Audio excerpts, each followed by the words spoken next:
Good morning student. हम lesson number 9 जो पढ़ रहे थे, कल हमने राजनीतिक दलों के बारे में डिस्कस किया।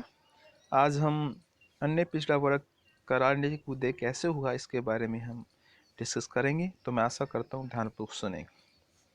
देखिए, इस अवधि का एक दूरगामी बदलाव था। अन्य पिछड़ा वर्ग का उदय एक ओबीसी शब्द से परिचित हो। तो बेटा आपको बताएं, अन्य पिछड़ा वर्ग तो अदर्स जो बैकवर्ड क्लासेस हैं उसको ओबीसी बोलते हैं। तो अपने स्टेट में बीसी ए बीसी बी होता है, लेकिन हम जो सेंटर में अन्य पिछड़े वर्ग में आते हैं, एसटी और एससी को छोड़कर। इसके विचार विवेचन की एक प्रशासनिक कोटि अन्य पिछड़ा वर्ग अथवा अदर बैकवर्ड क्लासेस का संकेत किया जाता है।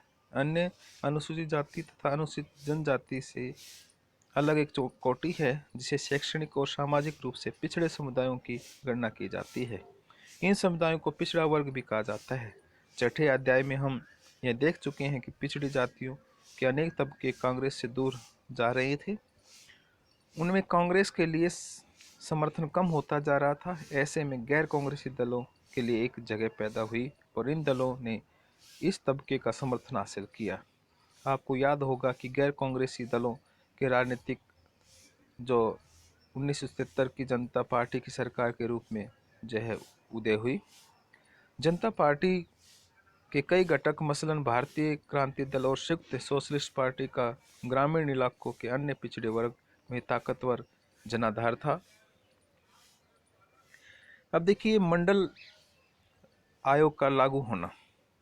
1980 के दशक में अन्य पिछड़ा वर्ग के बीच लोकप्रिय ऐसे ही राजनीतिक समूह को जनता दल ने एकजुट किया। राष्ट्रीय मोर्चे की सरकार ने मंडल आयोग की सिफारिशों को लागू करने का फैसला किया। इससे अन्य पिछड़े वर्ग की राजनीति को सुसंगठित रूप देने में मदद मिली। नौकरी में आरक्षण के सवाल पर तीखे वाद विवाद हुए और इन विवादों से अन्य पिछड़ा वर्ग अपनी पहचान को लेकर ज़्यादा सजग हुआ। जो इस तबके को लामबंद करना चाहते थे उन्हें इसका फायदा हुआ। इस दौर में ऐसी अनेक पार्टी आगे आई जिन्होंने रोजगार और शिक्षा के क्षेत्र में अन्य पिछड़ा वर्ग को बेहतर अवसर उपलब्ध कराने की मांग की। इन दलों ने सत्ता में अन्य पिछड़ा वर्ग की हिस्सेदारी का सवाल भी उठाया। इन दलों का कहना था कि भारतीय समाज में अन्य पिछड़ा वर्ग एक बड़ा हिस्सा है। इसे देखते हुए अन्य पिछड़ा वर्ग का शासन में समुचित प्रतिनिधित्व और सत्ता में समुचित मौजूदगी तय करना लोकतांत्रिक कदम होगा। अब देखिए, इस चित्र में दिखाया गया है कि मंडल आयोग की रिपोर्ट के लागू होने पर राजनीतिक माहौल सरगर्म हो गया। जगह जगह विरोध प्रदर्शन हुए। तो दूसरे जो आयोग जो स्टूल कास्ट है या जर्नल है, उन्होंने इनके विरुद्ध जो है आवाज़ उठाई। अब देखिए, मंडल आयोग दक्षिण के राज्यों में अगर बहुत पहले से नहीं तो कम से कम 1960 के दशक से अन्य पिछड़ा वर्ग के लिए आरक्षण का प्रावधान चला आ रहा था। बहरहाल यह नीति उत्तर भारत के राज्यों में लागू नहीं थी। 1977 से 1979 की जनता पार्टी की सरकार के समय उत्तर भारत में पिछड़े वर्ग के आरक्षण के लिए राष्ट्रीय स्तर पर मजबूती से आवाज़ उठाई गई। बिहार के तत्कालिक मुख्यमंत्री कर्पूरी ठाकुर इस दिशा में अग्रणी थे। अर्थात कर्पूरी ठाकुर जो थे वो एक नाई जाति से संबंध रखते थे और उन्होंने पिछड़े वर्ग के लिए बहुत ज़्यादा जो है बहुत ज़्यादा काम किया। उनकी सरकार ने बिहार में ओबीसी को आरक्षण देने के लिए एक नई नीति लागू की। इसके बाद केंद्र सरकार ने 1978 में एक आयोग बैठाया। इसके जिम्मे पिछड़ा वर्ग की स्थिति को सुधार के उपाय बताने का काम सौंपा गया। आज़ादी के बाद से यह दूसरा अवसर था जब सरकार ने ऐसा आयोग नियुक्त किया। इसी कारण आधिकारिक रूप से इस आयोग को दूसरा पिछड़ा वर्ग आयोग कहा गया।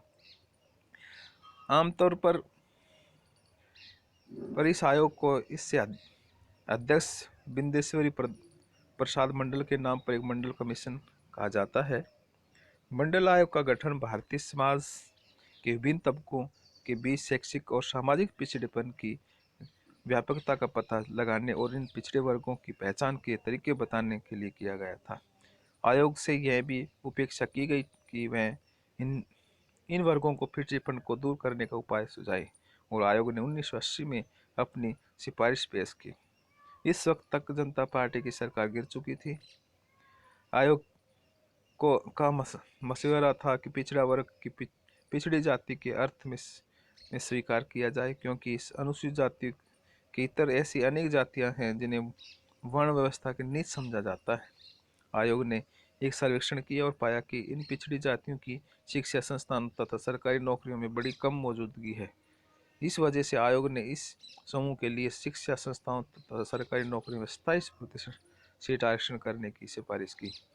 मंडल आयोग ने अन्य पिछड़ा वर्ग की स्थिति सुधारने के लिए कई और समाधान सुझाए, जिनकी भू सुधार भी एक है। अब देखिए 1980